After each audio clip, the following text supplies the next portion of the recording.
तो बिहार में बहार है और नीतीश कुमार है। एक बार फिर आपके लिए नई वैकेंसी आ चुकी है दोस्तों, 11,098 पदों की ये बहाली की प्रक्रिया। जी हाँ, कल हमने आपको इसका नोटिफिकेशन दिया था। अब चूंकि इतनी बड़ी बहाली है तो जाहिर सी बात है कि सवाल तो उठेंगे।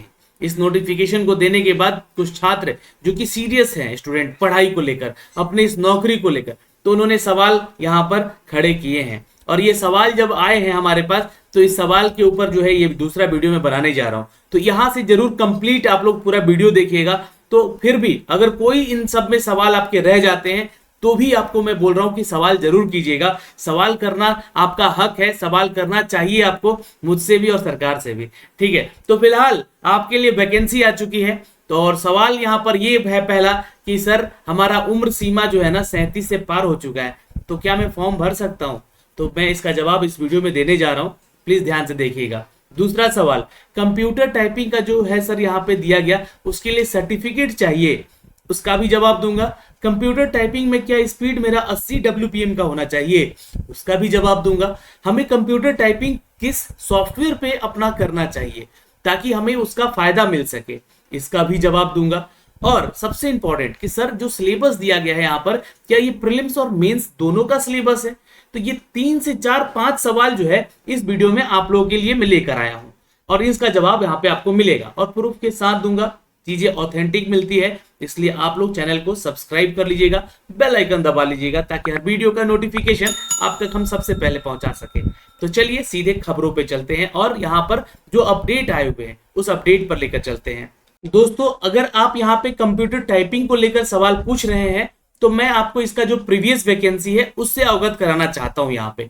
तो ये जो है मैंने एक नोटिफिकेशन आपके लिए डाउनलोड कर रखा है और इस नोटिफिकेशन को जो है मैं आपको यहाँ से दिखलाना भी चाहता हूँ। तो उसके बाद है सारी डिटेल मैं आपका क्लियर करूंगा यहाँ से, है ना। नीचे आएंगे जरा, हम उसको नीचे रखे हैं और ये देखिएगा यहाँ पर ये जो अपडेट किया गया है, ये जो प्रीवियस वैकेंसी था आपका, है ना, जो प्रथम इंटर स्तरीय परीक्षा हुई थी उसका एडवर्टीजमेंट संख्या है। तो यहाँ पे ये 2014 में नोटिफिकेशन जारी किया गया था और यहाँ पर इसको लेकर जो मुख्य परीक्षा के उपरांत, मतलब उसके बाद कोटिवार न्यूनतम अर्हता के आधार पर योग्य पाए गए अभ्यर्थियों को सूचित किया जाता है कि उनके लिए आयोग द्वारा टंकन और आशु लेखन जांच परीक्षा शीघ्र आयोजित। देखिए आशु लेखन वहां पे उस समय पोस्ट था इसलिए दिया गया, लेकिन टंकन जांच को लेकर यहाँ पर जो है आपका इस वैकेंसी में भी है, एलडीसी का पोस्ट है जहां पे आपको अप टू डेट किया गया है। तो टंकन और आशु लेखन जांच की परीक्षा के संबंधित कुछ निम्नवत बिंदु हैं, इसको पहले हम लोग पढ़ते हैं।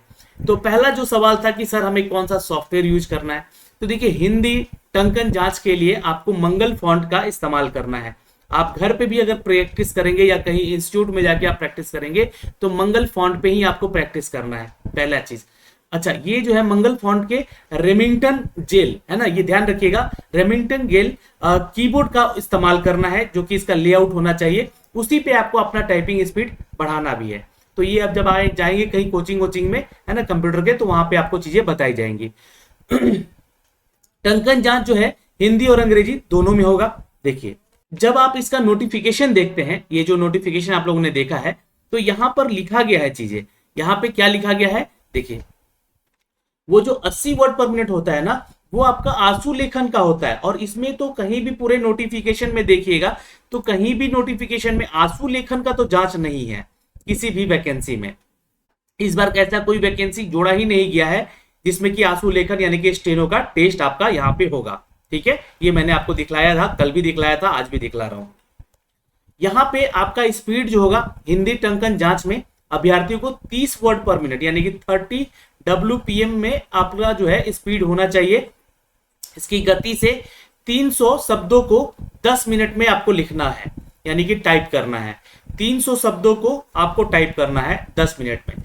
देखिए ये मैं आपका प्रीवियस का जो सिनारियो है वही बता रहा हूं, क्यों? क्योंकि ये जो नियमावली आपका वैकेंसी का दिया गया है ये पुरानी वैकेंसीज के साथ में रखते हुए ही दिया गया, और ये देखिए पुराना नहीं है, ये 2021 का अपडेट है। ये 21 का अपडेट है। क्यों? क्योंकि अभी आपको पता है कि हाल ही में इन लोग का जो इस बहाली की प्रक्रिया को लेकर जो है खत्म हुआ है आपका मेंस एग्जाम, तो यहाँ पे आपका जितने भी लोगों का टाइपिंग टेस्ट वगैरह है उसके लिए ये नोटिफिकेशन जारी किया गया था। तो ये पुराना नहीं है, ऑथेंटिक है पर नया है, ये ध्यान रखिएगा। इसी के आधार पे आपका ये बहाली भी होगा। तो अंग्रेजी टंकन जांच परीक्षा में टाइम्स न्यू रोमन फॉन्ट। अब यहाँ पे अंग्रेजी के लिए जो लोग आपका प्रैक्टिस करेंगे वो टाइम्स न्यू रोमन फॉन्ट का इस्तेमाल करेंगे। यहाँ पे मंगल फॉन्ट नहीं है, यहाँ पे टाइम्स न्यू रोमन फॉन्ट लगेगा। और जो आपका कीबोर्ड होगा ये इस कीबोर्ड का, ये देखिए एक होता है QWERTZ होता है क्वार्ट्स, ठीक है, पर ये क्वार्टरी है, ये ध्यान रखिएगा। ये वाई वाला है लास्ट में, इसमें जेड है, तो इस वाले पे जिसमें कि वाई है, इस कीबोर्ड का लेआउट आपको इस्तेमाल करना है टाइपिंग को लेकर। अब बहुत सारे छात्र पूछेंगे कि भैया हमें बताइए कि हमें टाइपिंग स्पीड कहाँ से जाके सीखना चाहिए। तो आप अपने जिस जिले में हैं, जिस जिले से बिलोंग करते हैं, वहां का बेस्ट टाइपिंग इंस्टीट्यूट कोई पकड़िए और वहां पे जाकर कीजिए, समय दीजिए आप अपने आप को, क्योंकि इतनी बड़ी बहाली अगर निकली है आप लोग के लिए तो आपको इसके लिए समय देना पड़ेगा और अपने आप को तैयार करना पड़ेगा। अंग्रेजी टंकन जांच यहाँ पे आपको दे है जो कि 35 वर्ड पर मिनट है, ये ध्यान रखिएगा। और यहाँ पे हिंदी 30 है ना, यहाँ पे ये 35 है। और ये 10 मिनट में आपको जो है कुल 350 शब्दों को टंकित करना यानी कि टाइप करना है, ठीक। अब आंसू लेखन का इसमें है नहीं तो मैं ये नहीं बताऊंगा, टाइम आपका वेस्ट होगा, तो ये जानकारी है दोस्तों, ठीक है। अब आइए, ये तो हो गया आपका जो कि टाइपिंग को लेकर, कंप्यूटर टाइपिंग को लेकर अपडेट किया गया है। अब देखिएगा इसमें कि जो सबसे बड़ी बहाली की प्रक्रिया है यहाँ पर अप टू डेट की गई है। एक तो आपका राजस्व कर्मचारी विभाग का जो वैकेंसी है, करीब करीब 3559 पद है यहाँ पे दोस्तों। इसमें आपका कोई भी टाइपिंग टेस्ट नहीं मांगा गया, इसमें आपका सिर्फ इंटर पास है आप यहाँ पे, तो आपको आवेदन करना है और इस प्रक्रिया में हिस्सा लेना है। उम्र सीमा हमने बता रखी है आपको, है ना, आगे बताऊंगा उम्र सीमा को लेकर भी। पंचायत सचिव को लेकर एक है, पंचायती राज विभाग में वैकेंसी है जिसका लेवल 3 है, ठीक है, जिसका लेवल 3 है। और ये इंटरमीडिएट यहाँ पे आपका पास होना जरूरी है। ये सैलरी स्केल है और ये आपका सैलरी स्केल है। और यहाँ पे मांगा गया है कंप्यूटर में टंकन, कंप्यूटर पर टंकन होना चाहिए और MS ऑफिस का ज्ञान होना चाहिए। अब ये MS ऑफिस क्या है सर? तो MS ऑफिस भी आपका एक एप्लीकेशन है। जी हाँ, आपको मैं बता दूं यहाँ से, MS ऑफिस का आप लोग इस्तेमाल करते होंगे, जैसे कि वर्ड वगैरह, रिज्यूमे वगैरह बनाते होंगे ना, तो वर्ड का इस्तेमाल करते होंगे, तो वर्ड से संबंधित प्रश्न रहेंगे यहाँ पर, ठीक, जो कि आपसे पूछे जाएंगे। इसका सर्टिफिकेट लेकर नहीं जाना है आपको, है ना, वर्ड का। और ये वर्ड जो है ना आपको 2017 2019 तक का कंप्लीट करना है, मतलब 2017-19 से संबंधित आपसे क्वेश्चन पूछे जाएंगे, हो सकता है वहां पे आपके टाइपिंग के दौरान। तो वर्ड प्रोसेसिंग पे आपका ज्ञान होना चाहिए, खासकर इसमें जो है ना शॉर्टकट की जो इस्तेमाल करते हैं छात्र, है ना, शॉर्टकट की वो देखा जाता है इस टेस्ट में, तो इसका ज्ञान होना चाहिए आपको। तो जो ज्ञान के बारे में बात बोल रहा है तो नॉलेज होना चाहिए, तो आपसे इसका जांच भी जरूर कराया जाएगा, तो ये ध्यान में रखिएगा। और यहाँ पे देखिएगा, यहाँ पे बोला गया है कि कंप्यूटर टंकन, तो मैंने आपको टंकन के बारे में जानकारी दे दी है। इसके बाद बड़ी वैकेंसीज की अगर हम बात करें तो 100-504 पदों की ये भी वैकेंसी है पंचायती राज विभाग का ही, जहाँ पे आपको कंप्यूटर का संचालन यानी कि कंप्यूटर चलाने आना चाहिए और टंकन ज्ञान भी होना चाहिए, 12th पास, ये भी वैकेंसी है, 504 पदों की वैकेंसी है। अच्छा, एक वैकेंसी और है दोस्तों यहाँ पे जो कि नगर विकास विभाग में है, और यहाँ पे बोला गया है इंटरमीडिएट के साथ कंप्यूटर संचालन, यानी कि आपने अपना इंटर किया है और उसमें कंप्यूटर साइंस में इंटर किया है, ये ध्यान में रखिएगा, इंटरमीडिएट के साथ कंप्यूटर संचालन और कंप्यूटर टंकन का ज्ञान। जिन लोगों ने, जैसे कि बहुत लोग कंप्यूटर से ही अपना 12th करते हैं, तो उनके लिए है ये, ठीक है। अब इसमें नहीं है कि इंटरमीडिएट कर लिए हैं और यहाँ पे जो है अलग से जो कोर्स कर रखे हैं, नहीं, आपके साथ साथ पढ़ाया गया होगा तभी आप इसके लिए आवेदन करेंगे। और इंटरमीडिएट के साथ है, मतलब कि इंटरमीडिएट वाले छात्र आवेदन करेंगे, बिल्कुल करेंगे। और इसमें जो है कंप्यूटर संचालन आपको सिखाया गया होगा स्कूल में ही या फिर कोचिंग संस्थानों से ही आप लोग का सर्टिफिकेट वगैरह मिला होगा। तो सर्टिफिकेट की तो वैसे जरूरत कहीं नहीं मांगी गई है कि सर्टिफिकेट मांगा गया, ऐसा मत सोचिएगा कि आपका यहाँ पे सर्टिफिकेट मांगा जाएगा। 2039 पद की वैकेंसी है यहाँ पर। यहाँ पे नीचे आएंगे और यहाँ पे देखिएगा अगला है 238 पोस्ट का, ये निम्न वर्गीय लिपिक के लिए है, ये अनुसूचित जाति जनजाति कल्याण विभाग के लिए वैकेंसी है। और यहाँ पे कंप्यूटर संचालन और कंप्यूटर टंकन में ज्ञान के साथ साथ इंटरमीडिएट उत्तीर्ण होना चाहिए या उसके समकक्ष पास भी होना चाहिए। यहाँ पे आपका जो है इसका कोई भी टंकन जांच नहीं होगा, बस यहाँ पे ध्यान रखिएगा संचालन और कंप्यूटर टंकन का ज्ञान होना चाहिए। ये ज्ञान पूछा है, इसका जांच नहीं होगा। जिसमें तकनीकी योग्यता बोला गया ना इससे जांच होगा, तो इसमें बोला गया है कि इसका जांच आपका होगा। जैसे कि टंकन सह लिपिक का पोस्ट है तो यहाँ पे आपका जांच होगा, योग्यता में डाला गया है, ठीक है। उसी तरह नीचे आएंगे दोस्तों तो टोटल ये 11,098 पदों की वैकेंसी है जिसके बारे में ये पूरी जानकारी हमने आपको कल भी दी थी कि कितने कितने पदों की वैकेंसी निकली है। तो सबसे अच्छा वैकेंसी और सबसे ज्यादा वैकेंसी देखने को मिला है राजस्व कर्मचारी विभाग, जो कि 3559 है। फिर 3532 आपका पंचायत सचिव के लिए, ये भी एक अच्छी और बड़ी वैकेंसी है दोनों। तो इसके लिए आप आवेदन करेंगे, जो भी छात्र इसको योग्य हैं, इसके लिए योग्यता रखते हैं, तो आवेदन आपको जरूर करना चाहिए। तो ये जानकारी दी गई है दोस्तों। बाकी अन्य विभागों से भी वैकेंसीज निकाली गई है। यहाँ पे निम्न वर्गीय लिपिक का है ना, एलडीसी का पोस्ट है, कहीं कहीं ऑफिस पुलिस विभाग में भी वैकेंसी है, और साथ में श्रम संसाधन विभाग में भी है, अल्पसंख्यक विभाग में है, नियोजन निदेशालय के विभाग में है, और बहुत सारे विभागों में ये वैकेंसीज निकाली गई, जिसका जानकारी हमने आपको कल दे दिया है।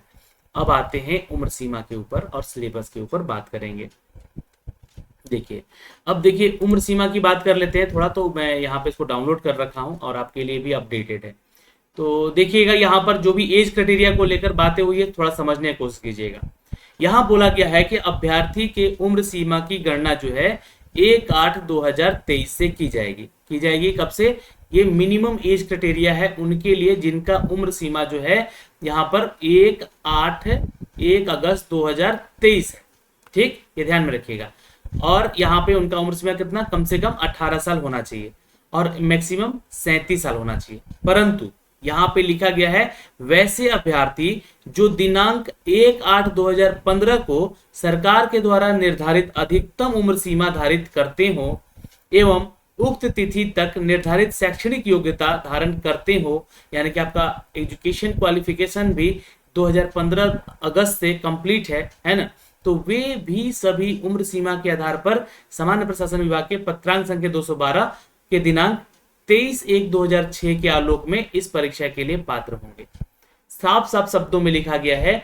तो 1/8/2015, अब यहां से कैलकुलेट कर लीजिए, ये 2015 यानी कि कम से कम 7 साल है ना, कम से कम 8 साल, माफ करिएगा 8 साल का एज रिलेक्शन, तो भाई 37 साल है यहाँ पर अगर, है ना, और इसमें 8 साल का जो है इंक्लूडमेंट किया गया है ना। तो यहाँ पे देख लीजिएगा जिनका उम्र सीमा 45 साल है ना, ये जिनका उम्र सीमा 45 साल है वो भी इस फॉर्म को भर सकते हैं। जी हाँ, मैंने यहाँ पे बोला ना, आप बहुत सारे छात्र पूछ रहे कि सर मेरा 37 से ऊपर हो गया तो क्या आवेदन करेंगे? बिल्कुल करेंगे। अब आपका जो है न्यूनतम एज क्राइटेरिया कितना होना चाहिए, तो आपको ध्यान में रखिएगा ये मैक्सिमम एज आपका 1/8/2015 दिया गया है यहाँ पर आपके लिए, और यहाँ पे जो है मैक्सिमम एज क्राइटेरिया आपका 1/8/2023 उनके लिए जो कि फ्रेशर कैंडिडेट है उनका एक मैक्सिमम जो है 37 होगा। लेकिन जो छात्र यहाँ पर ओवर एज में आ रहे हैं उनका एक ओवर एज 45 साल तक लिया जाएगा। ये चीजें मैंने यहाँ पे लिखी है, आप लोगों को नहीं दिख रहा होगा तो ध्यान देख लीजिएगा। 45 साल हो जाएगा इनका उम्र सीमा, जिससे कि यहाँ पे अपडेट आपको किया गया है। तो 45 साल तक के छात्र इस फॉर्म को भर सकते हैं। बिल्कुल ध्यान में रखिएगा, यहाँ पे साफ साफ शब्दों में यहाँ पे लिखा गया है, इसको आप लोग पढ़िएगा, इसको डाउनलोड करके इसको समझिएगा। और बाकी जितने कैटेगरी में छात्र हैं जैसे कि ओबीसी, ईबीसी या एससी एसटी, उनको भी जो ओवर एज में छात्र हैं उनको भी एज में छूट यहाँ पे आपको मिलेगा।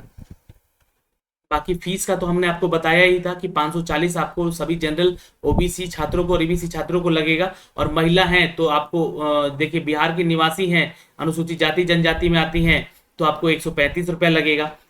दिव्यांग कैटेगरी से जो पुरुष छात्र हैं, महिला छात्र हैं, 135 रुपया लगेगा। सभी श्रेणी के महिलाओं को भी 135 रुपया लगेगा। लेकिन बिहार राज्य के अन्य क्षेत्रों से आते हैं, मतलब कि यूपी, झारखंड, बंगाल वगैरह से आते हैं तो आपको 540 रुपये यहाँ पे फीस देना पड़ेगा।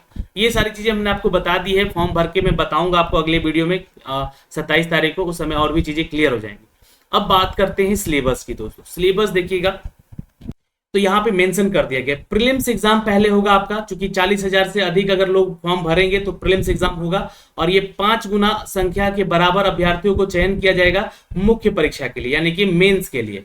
ठीक है, अब देखिएगा प्रीलिम्स का पहले जो है अब यहाँ पे पैटर्न दिया गया है कि सामान्य अध्ययन यानी कि जीके जीएस से क्वेश्चन होगा आपका यहाँ पे, और सामान्य विज्ञान यानी कि जनरल साइंस से क्वेश्चन होगा। ये जीके जीएस अलग चीज है, यानी कि इसमें सब कुछ आ जाएगा आपका, स्टैटिक जीके, जीके यानी कि history, geography, polity, environment science, है ना, फिर उसके बाद पॉलिटिकल साइंस वगैरह सब कुछ इसमें इंक्लूड किया जाएगा। लेकिन जनरल साइंस में सिर्फ साइंस के क्वेश्चन होंगे। तो जनरल साइंस यानी कि इसमें फिजिक्स, केमिस्ट्री, बायोलॉजी के क्वेश्चन होंगे, और साथ में मैथमेटिक्स का भी पैटर्न है। तो मैथ भी आपको यहाँ पर पूछेगा। तो मैथ कितना आएगा और साइंस कितना आएगा और जीके कितना आएगा। और यहाँ पर रीजनिंग का भी सेक्शन है। रीजनिंग में आपका कॉम्प्रिहेंशन टाइप का क्वेश्चन होगा, लॉजिकल रीजनिंग रीजनिंग और मेंटल एबिलिटी वाला रीजनिंग क्वेश्चन होगा। तो ये कुल मिला के यहाँ पे रीजनिंग को भी अगर हम जोड़ दें तो 150 नंबर का ये पूरा परीक्षा होने जा रहा है आपका। और ये सभी वस्तुनिष्ठ यानी कि ऑब्जेक्टिव पूछे जाएंगे, बहुविकल्पिक होंगे यानी 4 यहाँ पे ऑप्शन होंगे, 150 संख्या होगी इनकी, 4 अंक दिए जाएंगे यानी कि हर एक क्वेश्चन का जो है आपको 4 अंक मिलेगा, यानी कि 600 नंबर का आपका पूरा पेपर होगा। ये समझिएगा पैटर्न को यहाँ पर।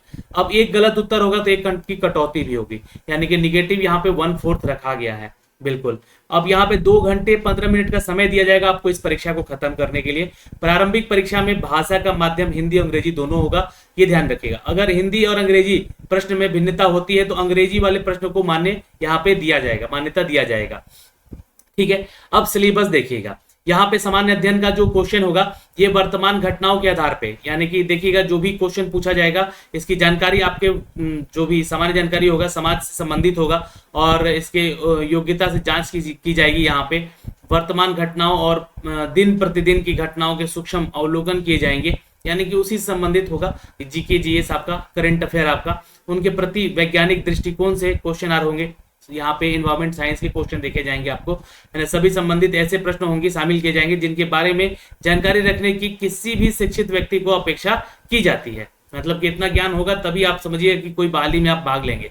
बिहार, भारत और उसके पड़ोसी देशों के संबंध में प्रश्न होंगे, तो बिहार स्पेशल और भारत से संबंधित प्रश्न और पड़ोसी देशों से उनका संबंध या फिर पड़ोसी देशों से बिजनेस इकोनॉमी के सेक्शन से यहाँ से क्वेश्चन देखने को मिलेंगे।